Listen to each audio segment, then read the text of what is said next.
Hello everyone, this is your first class for MX2500 radiation protection, and today we'll be talking about types of radiation. The objectives of today's class is to discuss the various types and basic principles of ionizing radiation, and this is going to include X-ray radiation, alpha, beta, gamma, neutrons, and protons. We'll also discuss the consequences of radiation accidents, so we'll sum that up, and the need for radiation protection. So what does radiation mean to you? I'm sure you've all heard of the Incredible Hulk, whose name is actually Bruce. He got exposed to gamma radiation, which made him stronger and gave him superpowers. Or how about Superman? He absorbed sunlight and solar radiation, and he converted this into energy, and this has given him superhuman strength and speed and flight and X-ray vision. So once again, I want you to really think about what radiation means to you. Is it a source of energy that comes from outer space, that travels through space, that may be able to penetrate various materials, perhaps?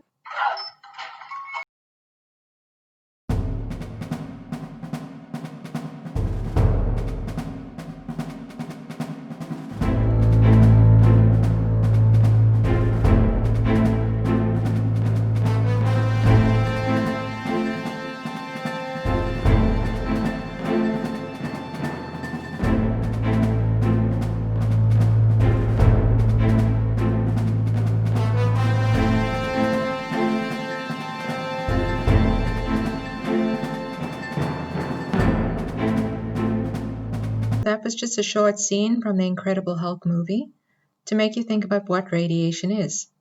So radiation is energy that's transmitted through matter, moving from one location to another. All matter is made up of atoms, and these atoms consist of protons and neutrons and electrons. Protons are positively charged particles, and neutrons are uncharged or neutral particles within the nucleus of the atom, whereas the electrons are the negatively charged particles that revolve or rotate around the nucleus.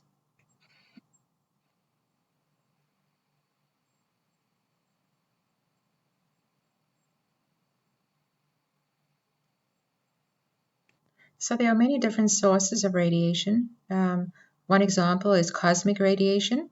That's a natural form of radiation. It comes from the sun or the solar system and beyond the solar system. Its greatest intensity occurs at highest altitudes, and low intensity of radiation occurs at sea level. Where you live actually makes a significant effect of the amount of radiation exposure that you receive. For example, Iran is at a higher altitude, so you would receive more radiation living there than living in Doha.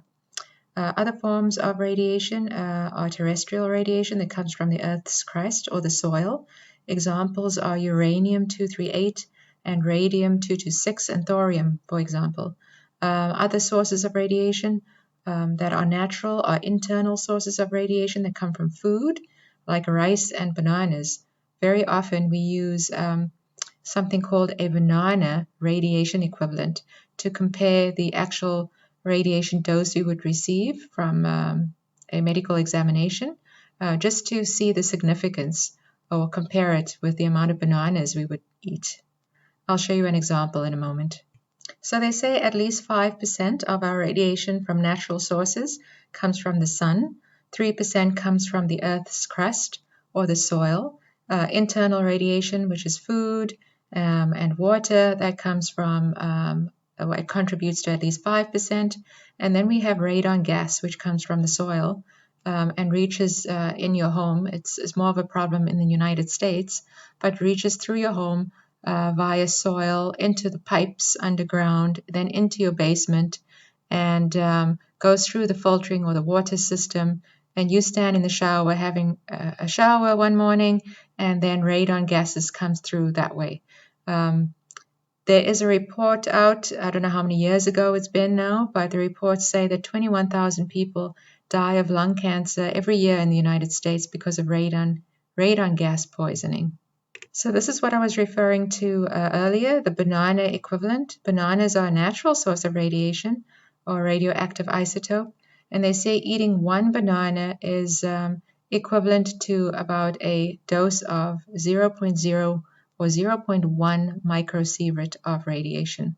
Microsievert is a standard international unit for measurement of radiation. It also measures the absorbed dose, but you have to bear in mind that absorbed dose depends on the type of radiation that you're exposed to. The effects of that radiation will certainly depend on not only the amount that you're receiving, but also whether it's alpha or beta or gamma or X-ray radiation. Here in this table, you can see they're using a good example. They say eating 50 bananas will expose you to the same radiation dose you will be receiving from a dental X-ray. Interesting, right? And then there are many man-made forms or artificial forms of radiation. These are in the form of consumer products that contain radioactive material. Medical imaging is the man-made form of radiation that we need to concern ourselves with, and that we will be working directly with and need to monitor. There are other man-made forms, which is aeroplanes, aircraft, air travel. We travel from one place to the other. Before COVID, we would love to travel, right? We would probably have gone somewhere during the spring break. But as we're in the aeroplane, going at high altitudes and we're closer to the sun, we're receiving more radiation that way. Also, there are many power plants that have been generated, and these power plants use nuclear energy, which is radiation, forms of radiation. Also, remember World War I and II, there were weapons created, and those were radioactive sources that were used to create those weapons. And as those weapons were used, there was fallout from those weapons, and many people got sick as a result. Thyroid cancer occurred as a result. Genetic effects later on in the generation down the line occurred as a result. So we have to be really careful with those types of things and monitor public exposure as a result of those accidents or incidents. Here's another good example. Plutonium was used in nuclear power plants and in making the nuclear weapons or those atomic bombs. And the isotope used for the purpose of creating these bombs and the nuclear power plants was plutonium-239. It was used because it undergoes nuclear fission, and very few isotopes undergo nuclear fission, so it was easy to work with for that reason. Plutonium predominantly emits alpha radiation. This type of radiation is easily stopped and has a short range in air. Alpha radiation can be stopped by a piece of paper. Plutonium also emits neutrons, beta particles, and gamma rays. So plutonium is, however, one of the most toxic elements known. In the body, it tends to concentrate in the bones, and one of its most serious health effects on the long-term basis is bone cancer. So any scientist or person working with plutonium should handle it with care. They do not handle it directly. They use metal prods to pick the plutonium up or to move it around, and they use remote control devices. They always stand behind special shielding to protect themselves from the radiation produced by the plutonium. Because remember, it's predominantly alpha, but it also emits beta and gamma rays. So what turns an atom from a stable atom, one that doesn't emit radiation, to an unstable atom, one that does emit radiation? So atoms are stable when particles that make up the nucleus, that's the protons and the neutrons, they are generally balanced. Atoms are unstable when there's a different ratio or a large difference in the ratio between the protons and the neutrons. So radioactive atoms are generally referred to as radioisotopes.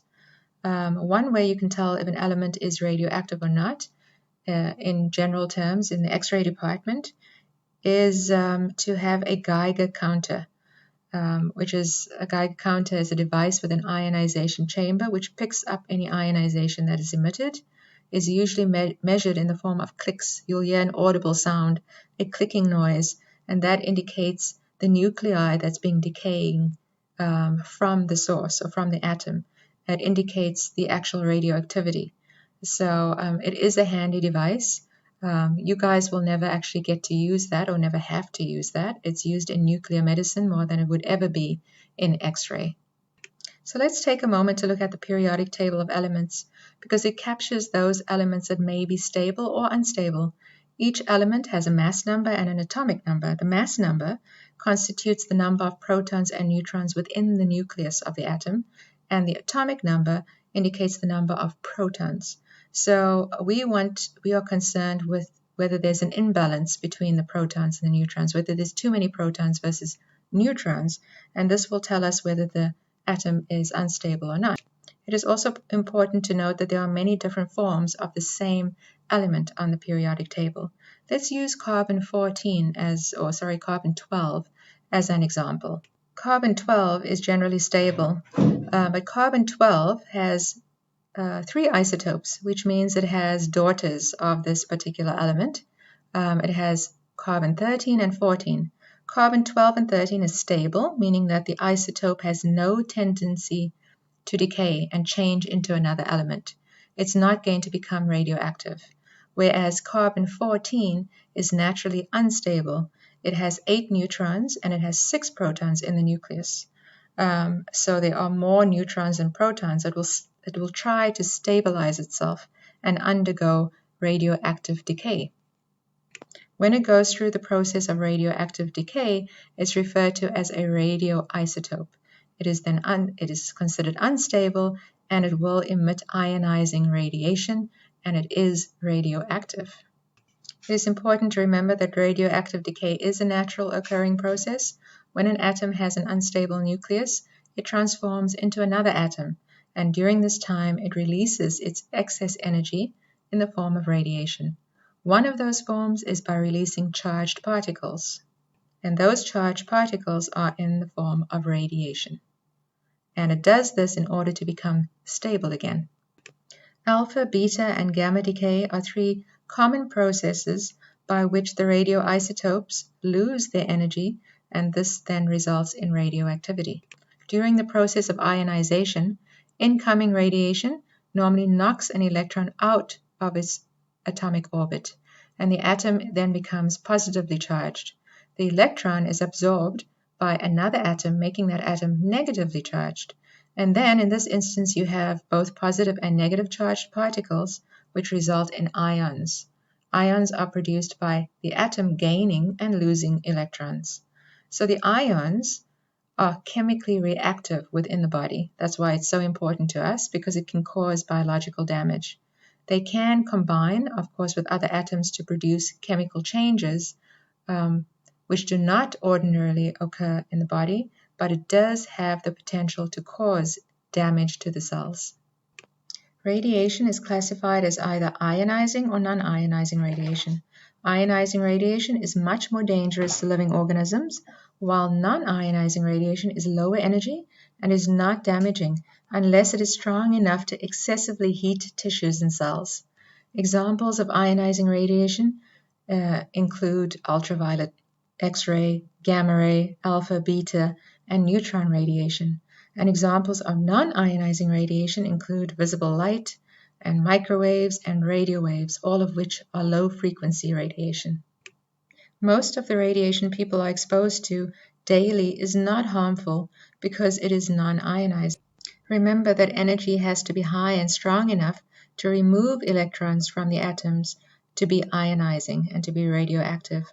This form of radiation, which is that strong, has the ability to cause harm and biological damage. So X-rays and gamma rays are the only 2 forms of ionizing radiation we need to concern ourselves with. Most of what you learn in this course will focus on X-ray and gamma rays and its effect on the human body. And we will look at how we can minimize any harmful effects through the use of radiation protection principles. Here are some examples of non-ionizing radiation versus ionizing radiation. You can see that those on the left-hand side of this spectrum have a low frequency and a higher wavelength. Those are the non-ionizing forms of radiation. The one on the right-hand side of the spectrum, they have a high frequency, which means they have a high energy, and they have a shorter wavelength, and they are more damaging to us.